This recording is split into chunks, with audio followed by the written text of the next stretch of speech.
এখানে হচ্ছে 700 degree temperature, 700 degree temperature সচরাচর নর্মাল আগুনে হয় না।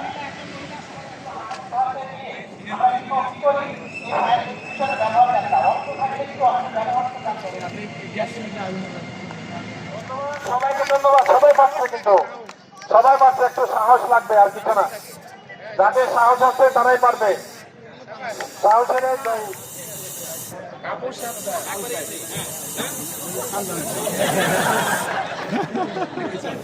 ভয় পেলে জয় করা যাবে না। নিচে থাকে ক্লাবের নিচে থাকে। জি জি, ওখান থেকে বের করে নিতে হবে।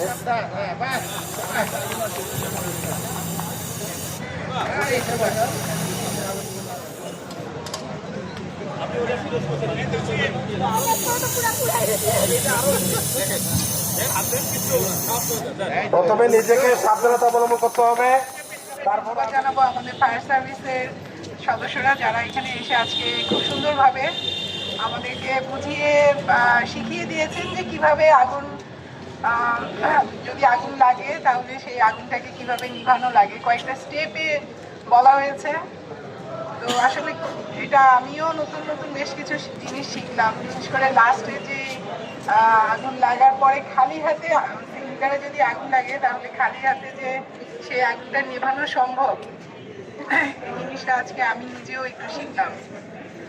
আমার মনে হয় আমাদের পরবর্তীতে আমরা যেসব কাজ করবো, আমাদের হাউস বিল্ডিং লোন দেওয়ার ব্যাপারে বা অন্যান্য সব জায়গায় আমরা এই বিষয়গুলোকে আরও বেশি সার্কুলেট করব।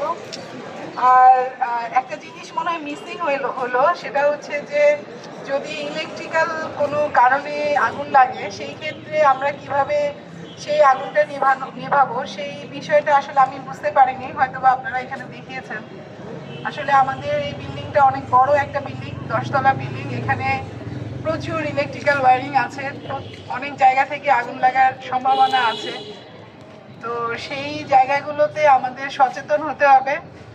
আমাদের যে অগ্নি নির্বাপক যন্ত্র যেগুলো দেখলাম, ওখানে বেশ কিছু যন্ত্র ডিফেক্টিভ দেখলাম।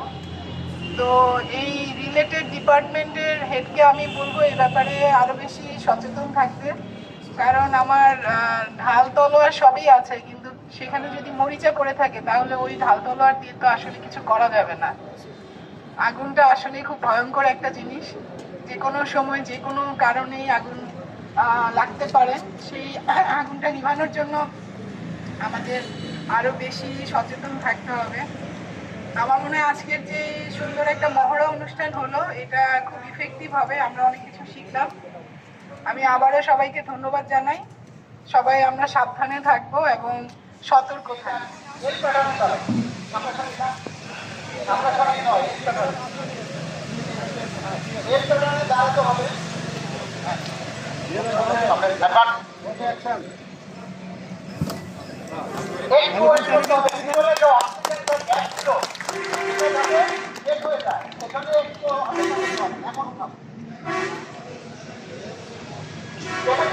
কারণ আগুনের এই গ্রামের সাইড যে কোনো দিক আছে, আমরা একটু আপনারা এটা করতে পারেন কিনা আমরা জাস্ট একটু দেখবো, একটু সাহসী আপনাদের মধ্যে এখন এই আগুনটা নিজেরাই ওই কৌশলে একই কৌশলে স্টুডেন্ট পদ্ধতিতে আমরা কিভাবে অক্সিজেনকে সরিয়ে আগুন নিভাতে পারি একটু দেখবো।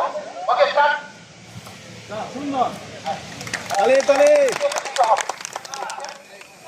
দুজন আসেন, দুজন আরেকজন আসেন একটু শিখিয়ে দেন।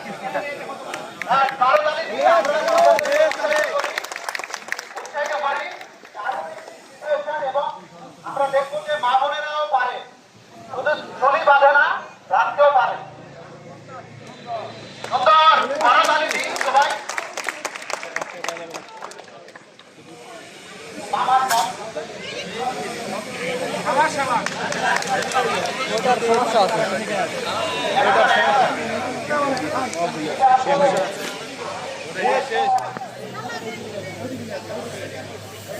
পানি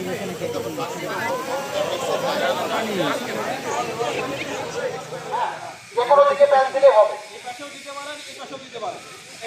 তাহলে আমরা প্রতিদিন খোলার প্র্যাকটিসটা পেয়ে গেছি। এখন আমাদেরকে অবশ্যই এটাকে ধরতে হবে এবং এটা কখনোই আমরা সেইখানে করবো না। আমরা সবসময় হতে মাথায় ধরবো আমাদের ব্যবহারের সুবিধার্থে। আর আমরা আগুনের অনুকূলে থেকে, আগুনের বাতাসের অনুকূলে থেকে আমরা কাজ করার চেষ্টা করব। যদি আমরা প্রতিকূলে যাই, হয়তো আগুন আমাদের গায়ে আসতে পারে, আমাদের লক্ষ্য নষ্ট হতে পারে। সুতরাং বাতাসের অনুকূলে থেকে আমাদের কাজ করতে হবে। হ্যাঁ, আগুন লাগাও। এখন ওকে ওকে খোলা হয় না তো? হ্যাঁ, স্যারকে মারে দিয়ে দিয়ে আমাদের অফিস আদালতে আগুনগুলো সাধারণত CO2 এবং PCB ড্রাই কেমিক্যাল পাউডারটা রেস্ট্রিকশন অথবা কার্বন ডাইঅক্সাইড গ্যাস রেস্ট্রিকশন দিয়ে নির্বাপন করা হয়। আমাদের হাতের পাশে আগুন নির্বাপন করার চেষ্টা করবো। সাথে সাথে ফায়ার ব্রিগেডকে মেসেজ দেব, ফায়ার ব্রিগেড ঘটনাস্থলে আমাদের আইডিএফআর আগুন নির্বাপন করবে। বাইরে কেন বাইরে আমার বক্তব্য ঠিক করছে না। To fire. ওকে ওকে এই আগুন নিয়ে ফেনি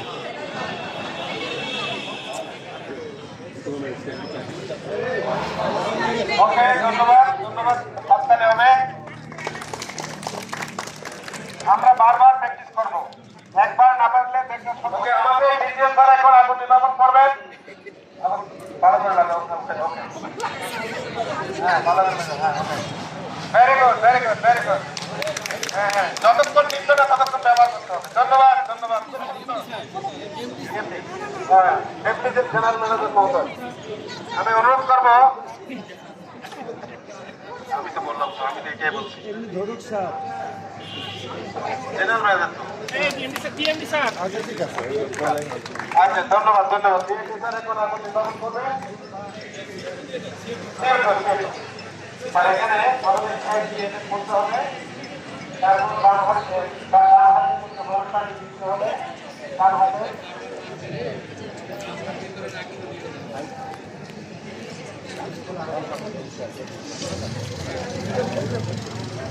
ওকে ওকে ওকে ওকে, একটু হরেছেন। ওকে ওকে, হাততালি হবে, হাততালি হবে। ধন্যবাদ।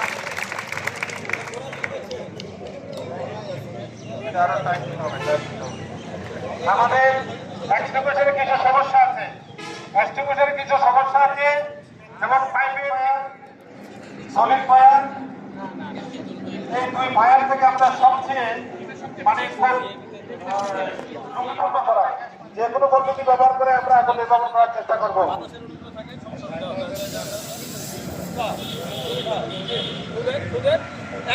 ভেরি গুড, খুব সুন্দর। আপনার ছেলে যদি গ্যাস থেকে আগুন লাগে, আপনি কি করবেন? কয়েকটা পদ্ধতি আছে, একটা পদ্ধতি গেল বাতাসের অনুকূলে থেকে যেখানে আগুনটা যাচ্ছে তার বিপরীতে আমি দাঁড়াবো। এই পাশে আগুন যাচ্ছে, আমি বিপরীতে দাঁড়াইলাম, এখানে দিলাম, এটা একটা চালু দিলাম, আগুন নিয়ে যাবে। দেখাচ্ছি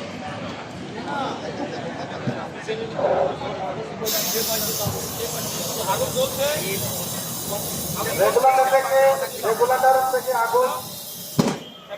ওকে ওকে, আমাকে প্রেসার চেক করে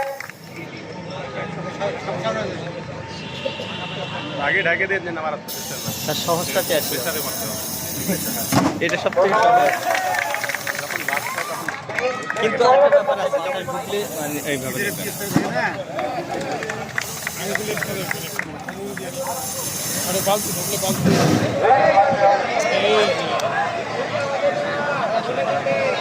এখন নিচ্ছে কিনা ওইটাই বড় কথা, কালি দেওয়া হয়।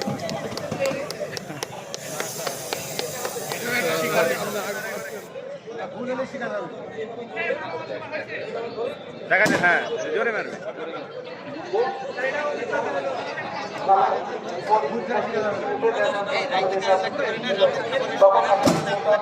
আগে আগে আগে মারা দরকার।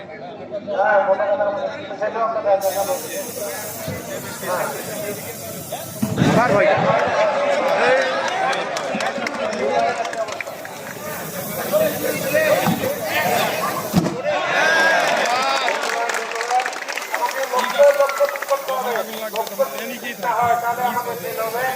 আমাদের কাজ হবে না।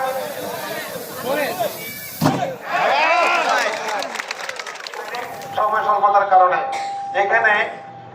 এখানে একটা ড্রিল যখন হয় ভবনে কমপক্ষে 2টা সিঁড়ি থাকতে হয়, কমপক্ষে 2টা সিঁড়ি এবং 2 এর অধিক সিঁড়ি থাকবে। এবং প্রথমে এই ড্রিলের মধ্যে যারা সন্তান সম্ভবত মা আছেন, ছোট বাচ্চা আছেন বা অসুস্থ ব্যক্তি আছেন, তারাই প্রথমে একটা সিঁড়ি দিয়ে নামবেন। তখন দুর্যোগ মুহূর্তে লিফট গুলো কিন্তু বন্ধ থাকবে। দ্বিতীয়ত যারা মানে বৃদ্ধ লোক, বৃদ্ধ মা বাবা এবং ভাই বোন যারা অসুস্থ, তারা কিন্তু সেকেন্ড পর্যায়ে নামবে। তৃতীয় পর্যায়ে আমরা যারা সুস্থ ব্যক্তি এবং উদ্ধারকারী দল ও নির্বাচন দল আমরা সবচেয়ে পরে নামবো। কিন্তু এই কাজটা করার সুযোগ হয় নাই। তা আমরা মুক্তসর আমরা আজকের এই ড্রিলের মধ্যে মাধ্যমে আমরা অগ্নি নির্বাপনটা কিভাবে করা হয়, gas fire, liquid fire, solid fire এবং ইলেকট্রিক ফায়ার, সেই জিনিসগুলো আমরা আপাতত পর্যালোচনা। এটা একটা ফায়ার ডিপ, স্যার অনেক সুন্দরভাবে আপনাদের এক্সপ্লেন করেছে। আমি ছোট্ট একটি কথা বলবো, আগুন যেখানে লাগে সেখানে কিন্তু আমরা এই হাসাহাসি করে আর এই আস্তে আস্তে স্লো মোশনে আমরা কিন্তু আসবো না। আসতে পারবো? আপনারা একটু সাড়া দিবেন। আপনারা কি এইভাবে যেভাবে আসছেন এভাবে কি আসা কি সম্ভব হবে? যখন একটা বিল্ডিং এ আগুন লাগে তখন কিন্তু মনের মধ্যে এমনি ভয় থাকে যে আমরা কিভাবে দ্রুত সেখানে যেতে পারবো, কিন্তু আপনাদের মনের মধ্যে সেরকম ভয় আসলে আসে নাই। কিন্তু আপনাকে ইমাজিন করতে হবে যে আগুন লেগেছে, এই বিল্ডিং থেকে আমাকে দ্রুত ইভাকুয়েট হতে হবে, অ্যাসেম্বলি পয়েন্টে দাঁড়াতে হবে। এই সিস্টেমে দাঁড়ালে কেউ কাউকে গুনতে পারবো কি? আমরা হিসাব নিতে পারবো যে বিল্ডিং এ কতজন লোক ছিল আজকে, প্রতিদিনের হাজিরা কত তলায়, কোন তলায় কয়জন লোক আছে, এটা আমরা হাজিরা নিতে পারবো না।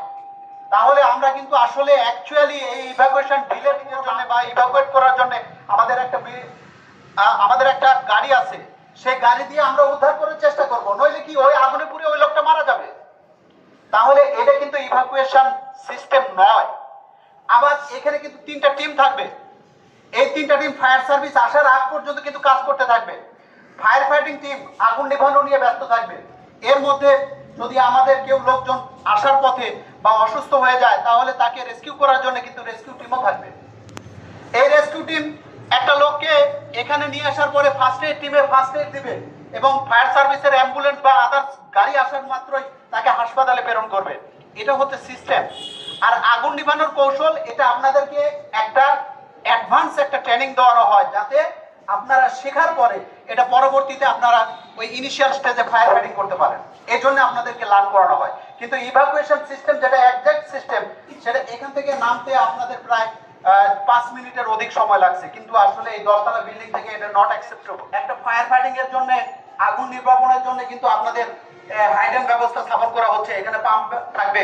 এটা কিন্তু একটা প্রতিষ্ঠানের জন্য সবচেয়ে গুরুত্বপূর্ণ বিষয়, কিন্তু এই বিষয় সম্পর্কে কিন্তু আমরা উদাসীন থেকে যাই।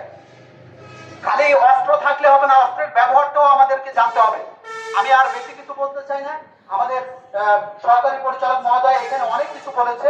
আমি শুধুমাত্র আপনাদের এই সিরিয়াসলির কথা বলছি যে আপনারা এরপরে যে ডিলগুলো হবে সেই ডিলগুলোতে যেন সিরিয়াসলি ব্যবহার করেছি। লিফট কখনোই ব্যবহার করা যাবে না। মনে করুন যে আগুন লেগেছে, তখন তো বিদ্যুতের লাইন সম্পূর্ণটাই কাট অফ করা হবে।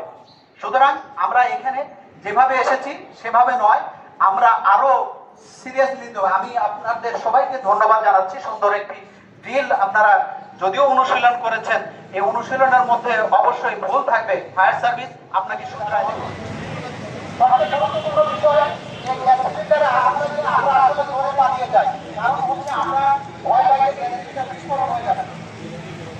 একটু কথাগুলো আমরা শ্রবণ করার চেষ্টা করি। এই ভয়টার কারণে কিন্তু আমরা দ্রুত বাড়ি থেকে বের হয়ে চলে যাই। কিন্তু একটা কথা মনে রাখবেন, এটা থেকে যতক্ষণ পর্যন্ত গ্যাস বের হতে থাকে ততক্ষণ পর্যন্ত এটা বাড়ি যাবে না, কারণ এর ভিতরে